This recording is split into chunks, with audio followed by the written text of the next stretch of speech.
Hey, you all, and welcome to my podcast. I'm your host, Deanna, your personal cultural curator, and you're listening to Cultured Commentary.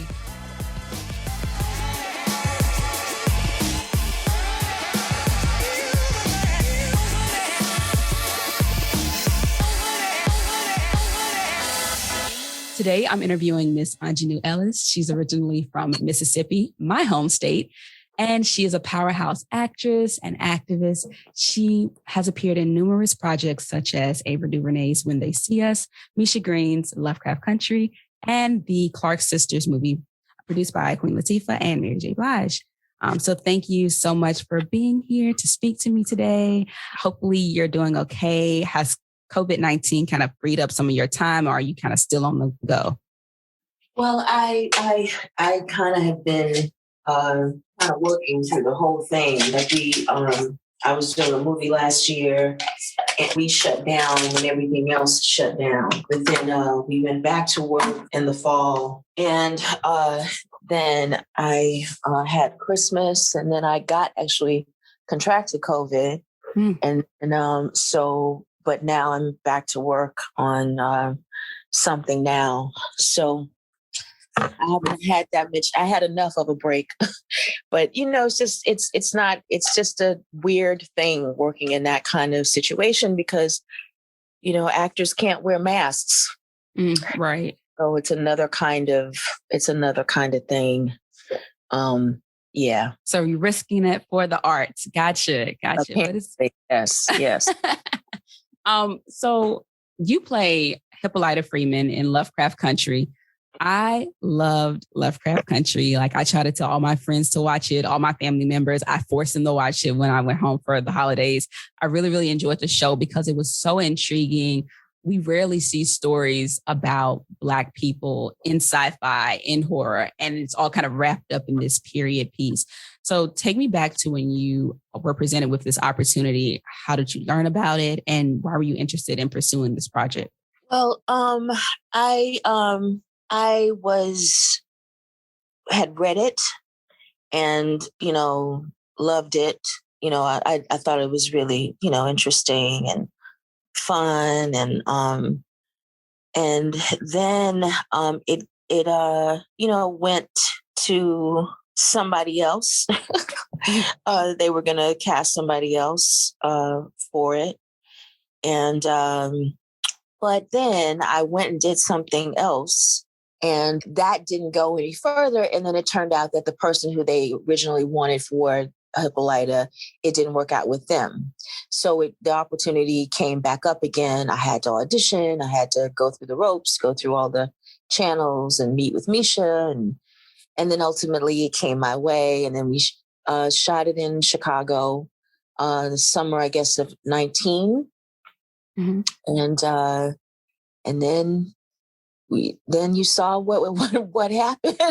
Yeah, I saw it happen. Yeah.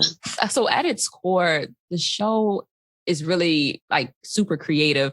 It highlights the struggle to overcome the racist horror of America. But if you look a little deeper, it also introduces this difficult dialogue that lies dormant in a lot of communities, especially like the Black community. So we have this conversation about gender roles. We have this conversation about Black femininity, sexual liberation, gender conversations. Did you know at the moment how groundbreaking and pivotal the show would be? Or, you said you thought it was a fun piece and things of that nature, but did you truly know the gravity of what this show would become? I didn't know how people would respond to it. You know what I mean? I had no idea how people would respond to it.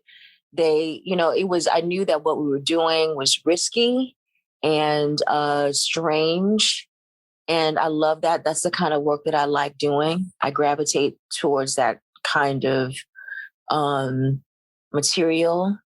So what the mystery was, and I love doing that, so I didn't think twice about it. But the mystery was, how would people react to it? Because there isn't anything really like that on television, and usually in stories that are, sci-fi or horror, they don't focus on the lives of Black people. And usually when Black characters are in them, they are in them, all of 15 minutes before they're killed. Mm-hmm. So this was a sci-fi horror story that centralized the lives of Black people. And so it was, you know, a little bit groundbreaking in that way, you know. And you know, it's interesting, like Lovecraft isn't for everybody, but the people who it was for them. And they, you know what I mean? Like, Yes. yeah. So, and I, you know, and I love how the people who it is for, it speaks to them in these really sort of profound ways. So you know, that's really affirming and gratifying to be a part of something like that. Good.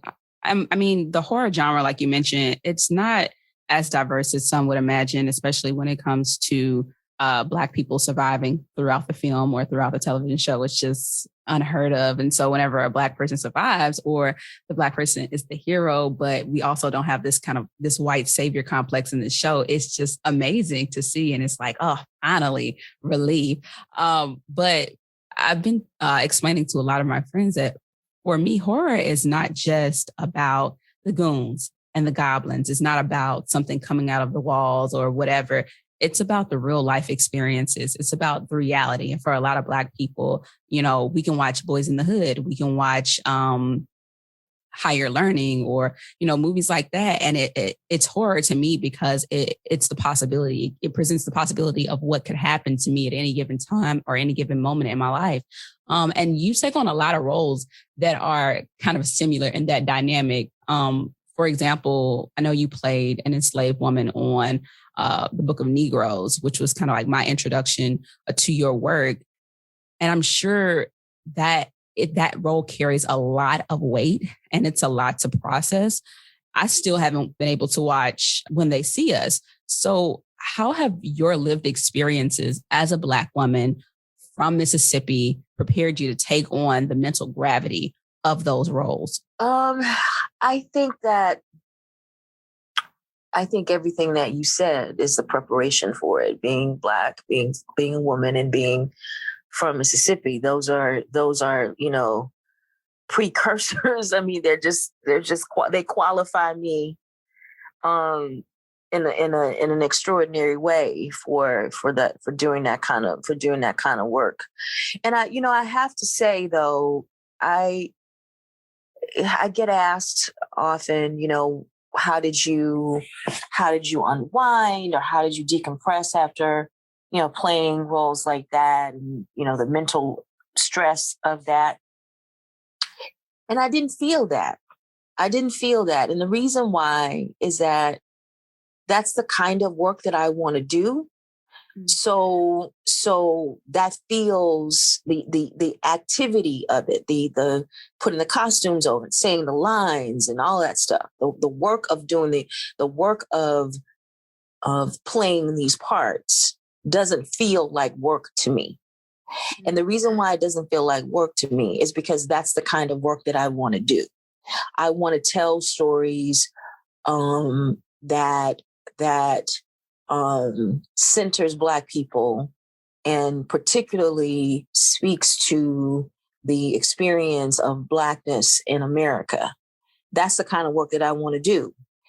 And particularly when it's well written, that's joy for me. Like, it looks like I'm having a hard time on screen.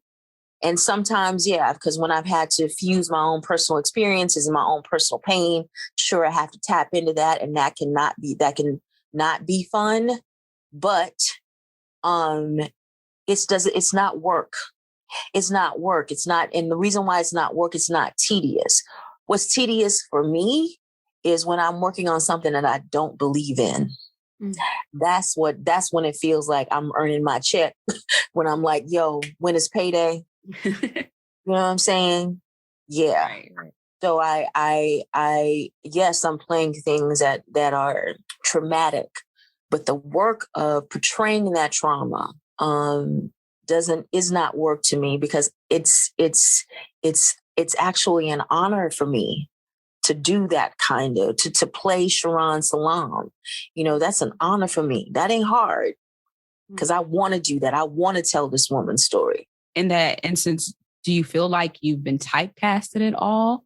Or do you kind of welcome typecasting in the essence that you're getting to play the roles that you most desire to play and tell these stories of these women, of these lives? Like, have you ever felt that typecasting was an issue? That I'm always playing parts like that? Right. Even though you want it. Typecast me. I mean, if I get to continue to play parts like that, yes, honey. Okay, sure. That's how you see me. Yeah, give it to me. I'll play it. Because the reality is those kinds of stories they don't get told that much. Right. You know what I'm saying? They don't get told that much. And I can say this because I'm a writer of those stories, and I know the hardship I have in trying to get people to convince people to want to get behind those stories. So I know those stories are not told that much. So, you know, if I happen to be one of the people you immediately think of when you're trying to tell a story, I have no problem with that. None. So you say you're a storyteller, you're a creative writer. So let's talk about representation for a moment. Mm-hmm. I talk a lot about representation in Hollywood and the need for greater diversity on screen. So when I look at projects like Lovecraft Country, it's not just amazing because we're telling this very intersectional story, but it's amazing because I'm seeing these seasoned faces, these seasoned actors, but I'm also seeing new faces and new talent come to the screen. What does that process look like when you're trying to introduce new talent, introduce more new cinematographers and directors and producers? How grueling is that process? And could you say that Hollywood is taking steps to diversify those areas and those arenas? I think that I don't want to say that's not happening at all, because I think it is. I think it is happening, and but I think, you know, I can tell you, I can only speak. I'll do this. I'll speak from my own personal experience. So my sister and I have written a story about a lynching that happens in Mississippi, right? Mm-hmm. A contemporary lynching, something that happens now, right? Mm-hmm. And the reason why we're telling the story is because, you know, there's been so many stories of young Black men, particularly, being hung, and they're always the conclusion is that they're always suicides. That happens all the time. Mm-hmm. And no matter how the family is like, my loved one would not have committed suicide. I don't know what you're talking about. It's always the coroner always, the conclusion is it's always a suicide. So a couple of those things have happened in Mississippi, and that also coupled with, there is a tendency in our home state to when someone Black is killed, to not put every effort into finding out who did the killing. Now, the historical record of that is the fact that there were up to 600 people who were lynched in Mississippi, and pretty much nobody went to jail for that.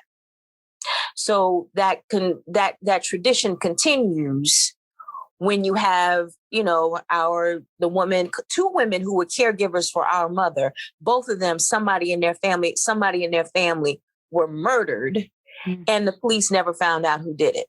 Now, if you are living somewhere like New York City or like Chicago, you know what I mean? And nobody knows what happened, that's one thing. But if you're living out in the backwoods where we live, where everybody knows each other and people are telling you that's who did it, we trying to tell you that's who did it, and they still don't arrest anybody, that says something about the culture of policing in the state of Mississippi. So we wrote something about that. Now, you know, we tried to put it out in the marketplace, and the response that we've gotten is that it's too dark. And, you know, so, you know, we are, of course, baffled by that, because we're like, how is this dark? You know, there's no violence in it. It's the aftermath of something violent, but there is no violence in it. So what makes it dark? How is it that our story is dark, but you have a story that's told by a white person, and you have a bloodbath in the first 5 minutes of it, and that's considered entertainment? Right. Exactly. So there is this, and what we've been told is like, we don't want to see stories like that. We want to see, essentially, we want to see some happy stories. But, they're allowed to tell stories about violence, but we can't tell our truth that is about violence. And you know what I'm saying? Right, So that is my personal experience with that. So there is very much truth to this industry that I'm in being resistant to a particular kind of storytelling, and that continues. And I definitely understand what you mean by how is this story dark when we have these shows that come on all the time that introduce within the first 10 minutes a gruesome rape or a murder or whatever. It's kind of like this double standard when it comes to film and television and storytelling from white America to Black America. There are so many outlets by which Black people get their stories out. I mean, there are some, the era of Vine has passed us, but TikTok videos, Instagram, short stories, YouTube, and the number of independent film festivals and things of that nature. How do producers and directors go out and scout out these stories? I don't know. I don't know. I mean, I don't know. I think that, I really don't know. I don't want to speak to something that I think people get their inspiration from a lot of different places, and ideas from a lot of different places. People get ideas from, books. There are books that are being optioned. So that happens a lot. And, there's a lot, our articles get optioned. And then, sometimes that they're just, just stories that people are make up on their own, self-authored pieces. So I can't speak to that because that's more of a producing capacity. And I come from a writing producing area. And I'm trying to do my own stuff. So I ain't trying to scout for nobody. Gotcha. Yeah. But the work that you were discussing is so intersectional. It deals with a lot of different aspects of our experiences.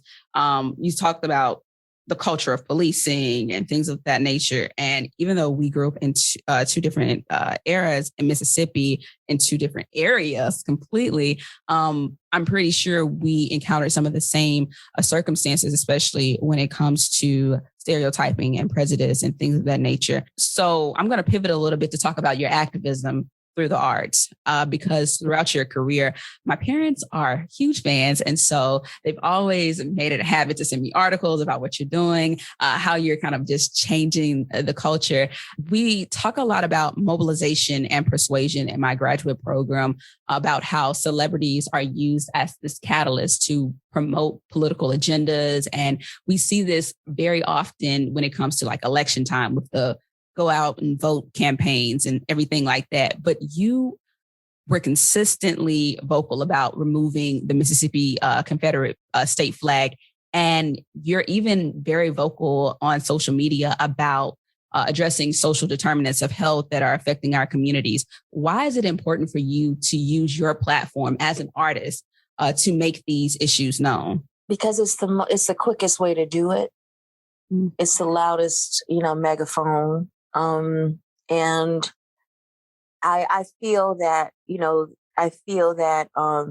in my mind, what kind of person am I if I'm not doing that? And everybody doesn't think that way. Do you know what I'm saying? But I think that if I see something that's not right, then I have to speak to that. And it shouldn't just be something that I profit from. Do you know what I mean? Yes. So I mean, that's how I live my life. That's how I've always lived my life. And I'm not going to stop just because this is how I make my living.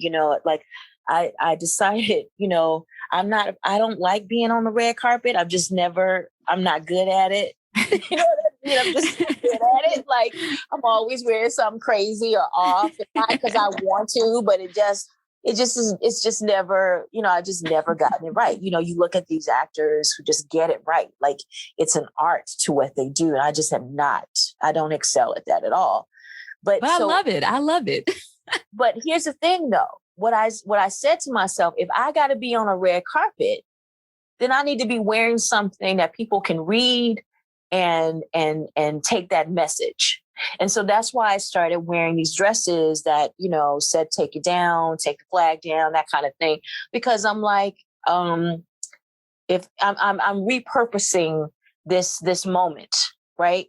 And that's why I did it. That's why I did it. And anytime that I've ever tried to do that red carpet, excuse my language, excuse me. And it ain't about that. Like, it's just been like, why am I here? This is nuts. But it's a part of my job, like they expect you to do it and that kind of thing sometimes. So I do it when there's that expectation of me. But yeah, it's a way to expedite getting for me important messages out. And I think, of course, like these acts of activism on the red carpet and beyond, of course, you have to think about your career and think about what this could potentially do to the roles that you're presented with and things like that. But how have you been able to find your voice as an actor without kind of compromising your integrity? Because I look at the episode of Lovecraft Country with Hippolyta, I think it's called I Am. And the futuristic woman, she asks Hippolyta, who are you? Like, where do you want to be? And that episode was just so transformative for me because it caused me to ask myself, how am I defining myself as an evolving woman? How am I finding my voice and how am I making myself vocal amidst all the chaos? So how have you been able to stand firm and define yourself and find your identity, even with the pressure to conform to this Hollywood norm? I really don't know how to do it any other way. I wish that I wish that I had more of a crafted answer to that, or more of a considered strategy. Do you know what I'm saying? But I really don't. I really don't. I have these conversations with, one of my family members who's a musician, and is in this sort of entertainment industry, but in the music side of it. And, he and I have this conversation all the time, and he says, Aunjanue, you need to be doing this and you need to be doing that.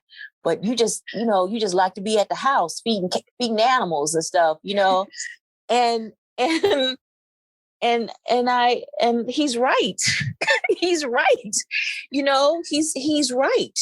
Like, that's the life I prefer. I prefer a life where, I have my life is in Mississippi and then where I work. But I feel like this job of being an actor, and then I think that it's a profession that I certainly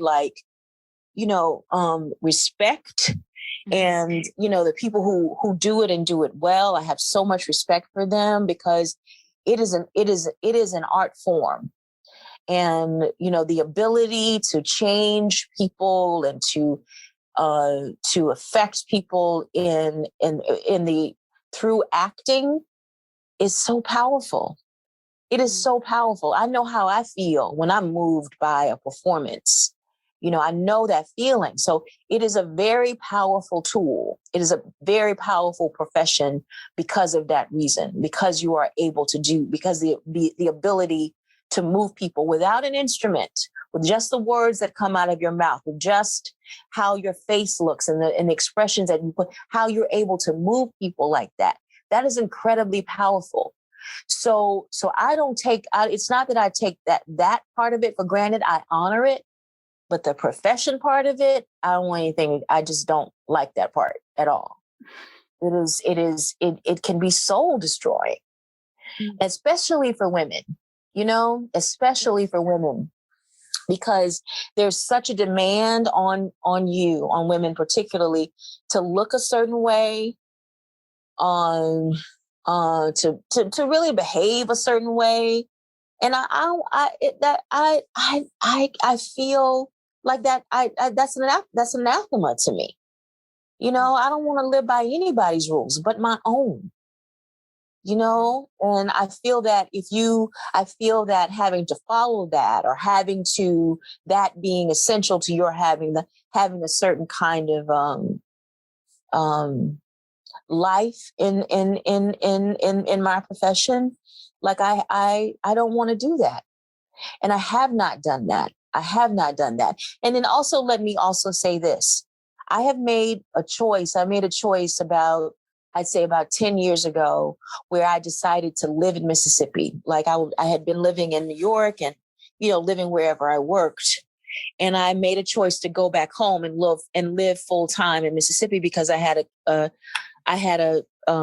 family member who was ill and they needed someone to take care of them full time. So I made that decision to go back home and do that. It was the best decision I've ever made in my life. The best. Because first of all, I needed to be there with that person. I needed to be there. And so I knew I had to do it. It was no question of whether I was going to do it or not. I didn't think about it twice. I just did it. And, you know, everything that you've ever seen me in, 9 times out of 10, you know, I was in my house, putting it on tape, sending it off in somewhere, you know, like I did that. That's what I had to do. And I don't regret a minute of it. Because nobody can take those memories away from me. Nobody can. That time that I spent with my family member in that way, I will always cherish that. Now, what would be the other side of that story? That I'd be somewhere waiting on a job or, you know what I'm saying? Or like, right, you know, trying to look cute, going, you know what I mean? I'm not disparaging that at all. I'm not. But that just never was a life I wanted to have. And it's certainly, as I'm older now, you know, maybe when I was like in my 20s, that would have been cool, but I have no interest in that anymore. All I want to do, I want to do good work. I want to do work that makes people like you proud. Mm-hmm. And I want to, you know, take care of my family and live in my house out in the woods and wherever, you know, wherever else I end up. And I'm happy with that life. I'm not just satisfied with that life. I'm happy with that life. But I think that means a lot to hear you say that, because I mean, I went to Spelman and there were about 5 Black girls from Mississippi. And I felt like we had this burden on us from the moment we left Mississippi. We had this send off, and an older Spelman alumna, she told us, you have this obligation that reaches so much further than just Spelman. When you go to that school, you have to make sure that not only you're representing yourself, but you're representing your parents, you're representing your church, you're representing the old lady who gave you money on the side of the street or at the grocery store. You're representing Mississippi.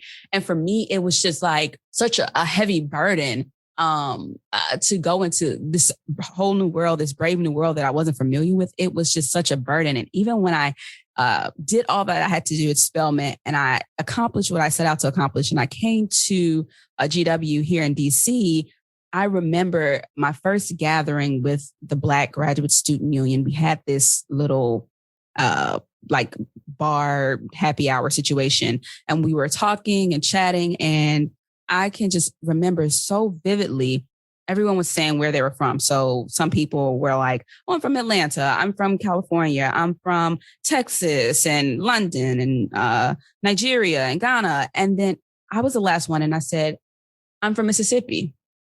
And it's almost as if the breath was taken out of their bodies when I said I was from Mississippi. It was like, how did you get here? Like, what's Mississippi like? And all these things. And for like, I feel like I've always tried to balance my feelings about where I come from, because on one hand, I'm very proud that I'm from Mississippi. I'm very proud of the experiences that I've had. I'm very proud of the things that I've been able to learn and grow from in my home state. But on the other end, it's like this shame that comes from like this storied history. And so just hearing you say that you're proud to be from Mississippi, that you're proud that you live in the state and you are a person, an actor for the people. It means so much. But when did you know that you had that power? I mean, I think we all know that we have a certain power. We all have a certain gift, a certain talent, and we're able to touch people in different ways. But when did you clearly define that this is who I am? This is what I'm going to represent, and I'm not going to let anyone deter me from representing Aunjanue Ellis, the Mississippian, and all of those like facets. When was that moment for you? Well, I love, I think Oprah Winfrey says something that I love. She says she loves it when people underestimate her. Mm. And that will be your advantage for the rest of your life. Because as soon as you tell somebody you from Mississippi, they immediately are going to make all kinds of assumptions about you. Immediately. Yes. So, all you can just laugh your way through it and be like, yeah, I know what you think about me. I know, get ready. You know what I'm saying? So, I have been in situations, I can totally understand what you're saying. I've been in situations where, people were like, yeah, where you from? Like literally almost the same thing. And this was really jacked up because I was about to be a part of a panel that, this guy had invited me to be a part of. And so the guy who was the host asked the person that was with me, oh, where you from? He said, I'm from blah, blah, blah. And he said, where you from? And I said, I'm from Mississippi. This man turns away from me and walks away. What? Oh my gosh. Put his back toward me and walked away. Mm-hmm. And I said, okay, all right. Then we do the panel, right? And of course, I'm, sounding like I sound, which is like I've read a book. You know what I mean? Yes. And so he was just, astonished by that, and then he is this dude who's, trying to start this, cultural news site. And he was like, after me to try to get me to write something for his news site, for his journal, for his online journal. You know what I mean? But this, I'm trying not to call him somebody, but he turned his back on me. And then when I opened my mouth, then he was so impressed and then he was just impressed and astonished. And then he wanted something from me. Right. You know what I'm saying? And I'm used to that. I'm used to that. I know how people view folks from Mississippi. I know that. I'm good with that. And I'm actually so good with that because what you have to, and I have to, you have to realize, and what I know, you may not have to realize, and maybe you are operating within that knowledge, is that we have to tell ourselves the true story of who we are, not the misinformation camp that has happened about Mississippi. Right. So that what we have to realize is that there was definitely, and there is definitely, an absolute misinformation campaign about the state of Mississippi, particularly Black folks in the state of Mississippi. And one of my things that I'm trying to do is trying to tell the story of, trying to tell a story that's inspired by Fannie Lou Hamer's life. And the reason why I want to tell her story is not just because I want to tell Fannie Lou Hamer's story, is because I want to set the record straight about how Mississippians were and how Mississippians are, and how the work that we were doing in Mississippi towards becoming fully realized citizens was very different from the rest of the states in the South. It was a different trajectory. It was a different culture. It was very, very different. And Fannie was at the forefront of all of that, along with a whole bunch of other people.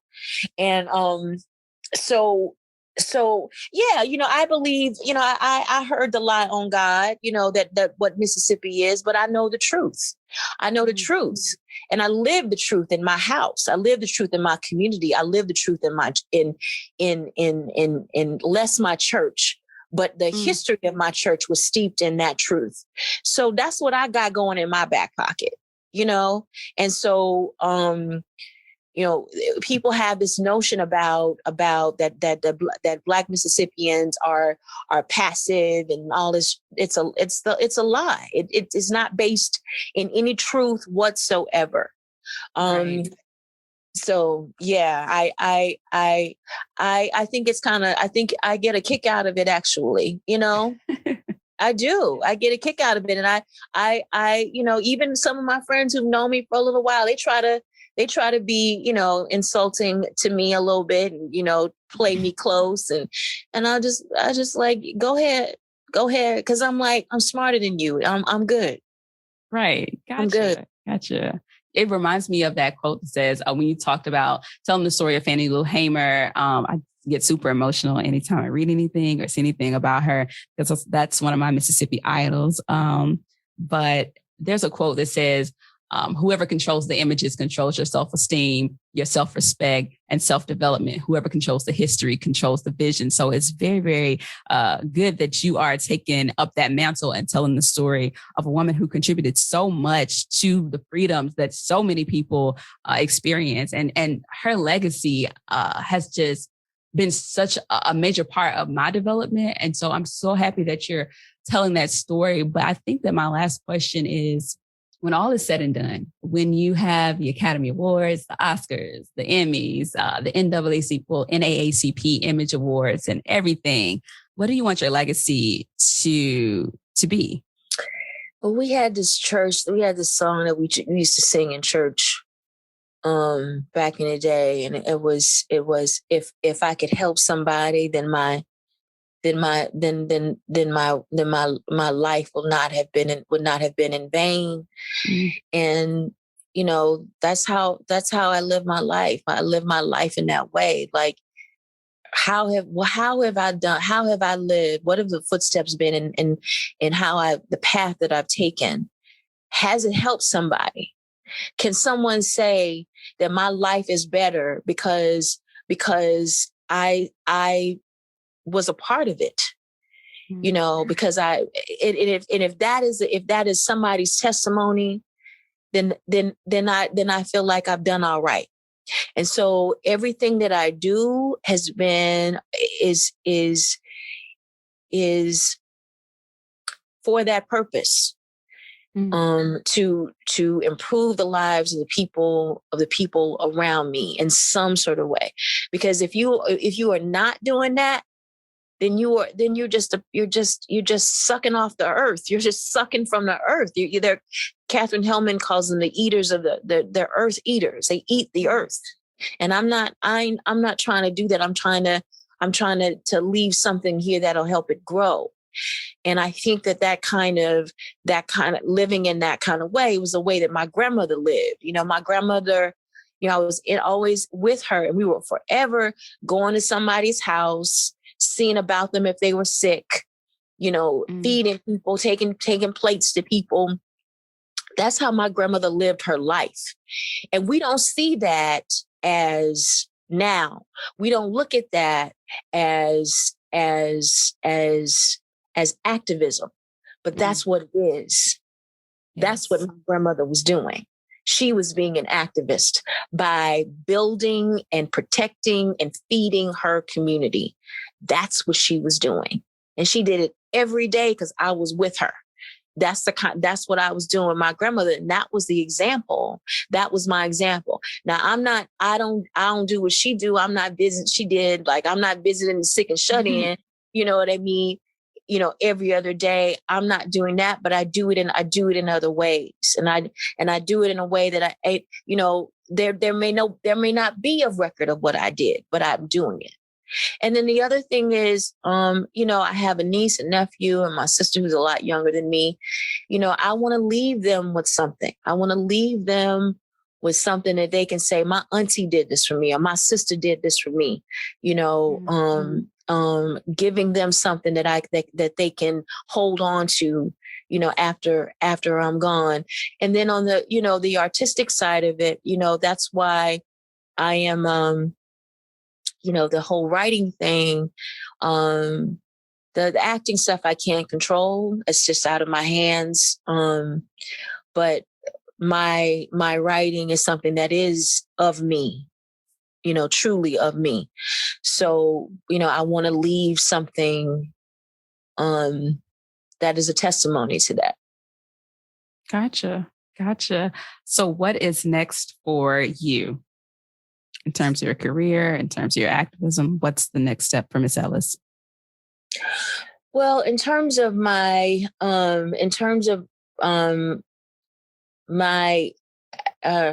work that I do at home, particularly, and hopefully that will be resonant outside of my home, is